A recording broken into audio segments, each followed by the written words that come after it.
Youssel, comment tu vas? Salut Kevin, je suis ravi d'être là. Ravi, trop ravi. Alors, tu nous accueilles ici à Paris, chez toi. Enfin, c'est pas ma ville, hein. Elle ne m'appartient pas, mais je suis ravi que tu sois là avec moi. Ben, ça fait plaisir que tu m'accueilles. On va parler un petit peu de fétichisme et de notre passion commune. Ouais. Voilà, qu'on a traité depuis quelques années déjà maintenant. Ouais. Principalement sur Instagram. Sur Instagram, c'est la troisième fois qu'on se voit. C'est ça, exactement. On devait absolument se voir de nouveau pour parler un petit peu de ce sujet parce qu'on a encore beaucoup de choses à se dire. Voilà, nous, on aimerait savoir un petit peu ton parcours, comment tout ça a commencé, comment le fétichisme s'est révélé à toi. Alors, je vais d'abord te parler vraiment du début. En fait, pour moi, ça, je sais que ça a commencé à l'âge de 9 ans.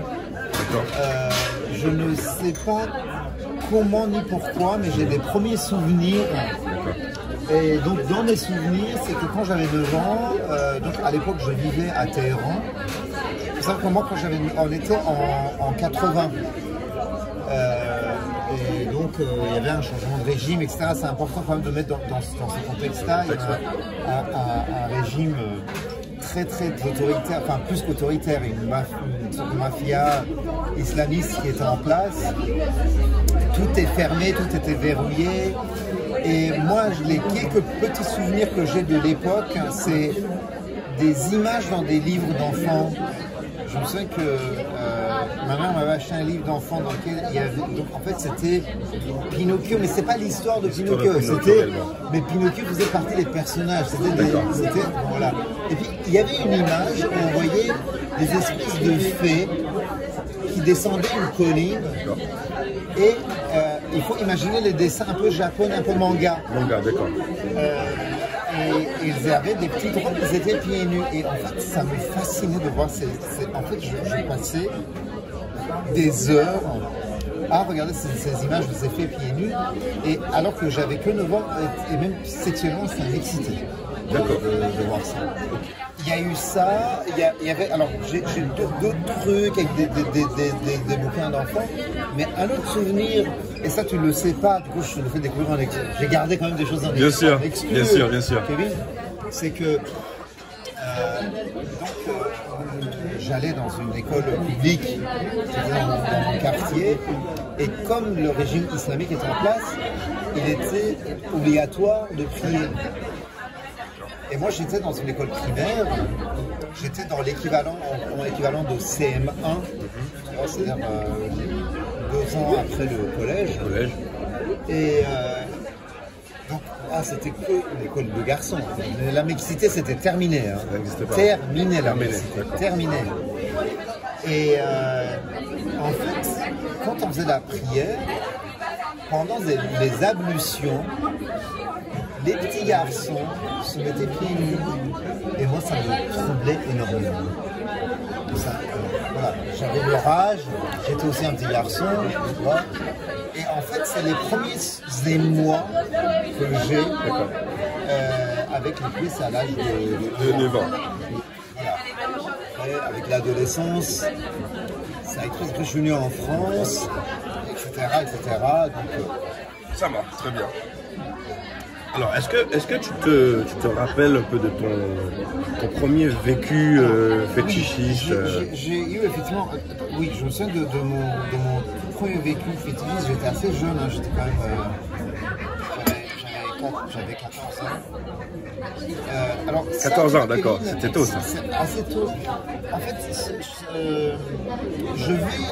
je vais pas parler de cette histoire-là. Elle est un peu trop intime. D'accord, pas de souci. Mais je peux quand même te dire que donc au lycée, etc. Donc évidemment, c'est une obsession qui te poursuit. C'est-à-dire que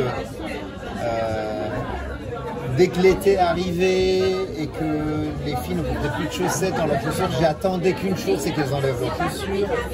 J'essayais de me trouver des stratagèmes pour y arriver. On allait à la piscine quand on était au lycée. Donc bon voilà. Et en plus moi j'étais un garçon. Tout était prétexte à avoir les pieds, quoi. Tout était prétexte. Alors moi j'étais pas le garçon à succès qui avait des copines et tout. Mais j'étais pas non plus le garçon rejeté. Donc j'étais dans la bande de copains, j'avais des amis, j'avais des copines, mais il n'y avait pas de filles qui sortaient avec moi. Mais en fait, donc, je jouais vachement à essayer de chatouiller, trouver des prétextes. Maintenant, la vraie première fois où j'ai fait un massage de pied à une fille, c'était à la fin de la terminale. Terminale, d'accord. Et il y avait une fille dans ma classe qui était encore la première de la classe. Elle m'impressionnait beaucoup, mais je ne sais pas comment ça se fait qu'à la fin de l'année, on est devenu un peu amis. Et elle est venue chez moi, parce que moi j'avais à l'époque mon chez moi. Donc chez toi, d'accord. Elle est venue chez moi et elle est venue avec un autre mec. En fait, j'avais invité ce mec, ce mec était amoureux de cette fille. Et moi j'essayais d'arranger le coup. Un peu entremetteur comme ça. Mais ça, bon, apparemment, elle s'intéressait pas du tout à lui. Et ce soir-là, lui, au bout d'un moment, il est parti et je me suis retrouvé seul avec cette fille qui était pieds nus. Parce que moi, quand j'ai eu chez moi, mon studio, je disais, il faut enlever les chaussures, voilà. Comme ça, j'étais par souci d'hygiène, propreté, pas forcément. C'était déjà dans... Ok, d'accord. Ça marche. C'était surtout ça. Et donc, je lui ai proposé un massage des pieds. Et ce qui s'est passé, c'est qu'elle est revenue plusieurs fois chez moi. Elle m'appelait avant en disant, je viens, mais tu me promets que tu me masses les pieds. Donc, c'est la première fois que je me suis dit, non seulement ça lui plaît, mais en plus elle en redemande et en plus c'était des super moments que je passais avec elle, c'est-à-dire on parlait, elle se confiait à moi, elle me parlait de ses histoires d'amour, etc., etc. Donc je dirais que c'est la première histoire sérieuse de, voilà, où j'ai massé les pieds d'une fille, c'était avec cette fille qui s'appelait Dominique.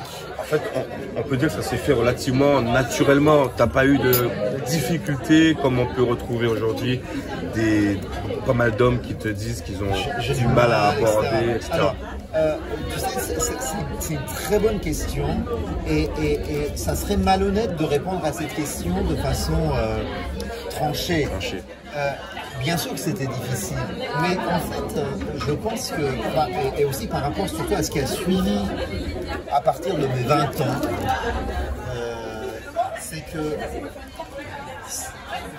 Alors, ce que je dis, c'est peut-être une forme de narration seulement, mais je pense qu'on n'est pas tellement éloigné de la réalité. Le sentiment était tellement fort que je ne pouvais pas faire autrement. C'est-à-dire que j'étais obligé de dépasser ma timidité, tu vois, et j'étais obligé de prendre ce risque quand on me trouve bizarre, quand on trouve que c'est ça. Et très rapidement, et je termine avec ça, Kevin, c'est que, en fait, après cette expérience, j'ai répété cette expérience plein de fois avec plein d'autres copines de fac, etc. En fait, je me suis rendu compte que, en fait, personne ne trouvait ça bizarre. Peut-être même elles aimaient ça. Elles aimaient ça, elles revenaient pour ça. Et même quand je leur avouais que j'aimais leurs pieds d'une manière un peu spéciale, et à certaines je pouvais même dire que ça m'excitait sexuellement, bah en fait j'avais pas l'impression que ça posait de problème particulier. C'était au début des années 90, hein, je préfère, parce qu'il n'y avait pas internet, il n'y avait pas tout ça. Hein. Pas de réseaux sociaux, pas tout ça. Pas tout ça, voilà. Alors, on va parler d'une de tes grandes passions, Hussein, la photographie. Comment tout ça a commencé pour toi? Comment tu es passé du fétichiste au photographe de pieds, de femmes aux jolis pieds que tu fais actuellement? Alors, oui, comment ça a commencé? Alors, c'est vrai que aujourd'hui, c'est très structurant dans ma vie. Hein. Ça donnait un vrai sens à ma vie, tout ça, la photo. Quand j'avais 20 ans, j'ai fait un voyage à Paris. J'habitais Grenoble à l'époque, j'étais étudiant. J'ai fait un voyage à Paris parce que j'ai de la famille ici. Et j'ai eu une forme de révélation. Un jour, en traversant le jardin du Luxembourg en plein été, en voyant tous ces gens sur les chaises vertes, notamment les femmes qui avaient les pieds nus et très exposés, en train de bouquiner, etc. Toi, ça c'était en 90 ou 91, un truc comme ça. Moi, c'est en 91. J'ai eu un dialogue interne où je me suis dit, je peux plus supporter de voir ce que je vois et ne rien faire. Et donc, la première idée, c'était, je vais prendre un appareil photo, je vais demander à ces femmes si je peux prendre en photo leurs pieds. Comme ça. Comme ça. Et en fait,